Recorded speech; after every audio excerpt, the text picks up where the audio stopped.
Merhaba arkadaşlar. Sait bugün dışarıda bisiklet sürüyor arkadaşlar. Gel bakalım. Ne yapacaksın bisikletle? Gidecek misin? Cip mi alacaksın?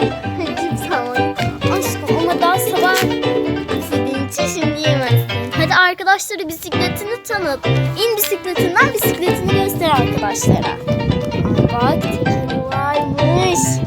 Bunların şuraları varmış. Koltuğu varmış. Arkadaşlar Sait bu bisikletini çok seviyor gerçekten. Bisikleti eskiden hala kullanıyor. Bunu köyde köydeydi arkadaşlar. Köye geldikçe bilmesi için alınmıştı. Ağladı. Biz de en sonunda getirmek zorunda kaldık. Getirdik arkadaşlar. Gel bakalım, hadi ön tarafa gidelim. Ön tarafta ne varmış ne yokmuş bakalım hadi.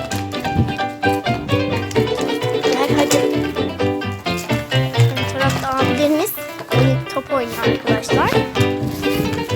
Bir tarafta da oyun var arkadaşlar.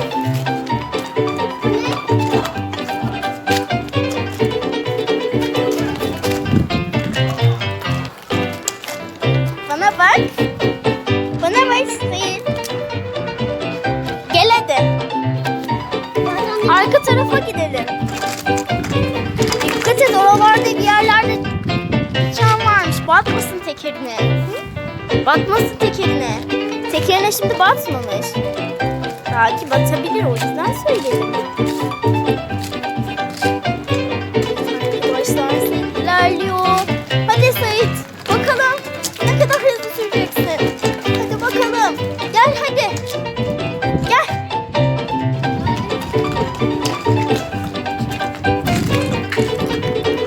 Evet. Gel hadi bakalım. Hadi bakalım, tekerleğin patlamış. Tekerleğini düzeltelim hadi. Tekerleğini düzeltelim. Evet arkadaşlar, tekerleği patlamış, ona bakacağız. Tekerleği patlamış. Evet arkadaşlar, patlamış. Hadi bunu şişirelim. Biraz gevşemiş arkadaşlar, onu yapacağız şimdi.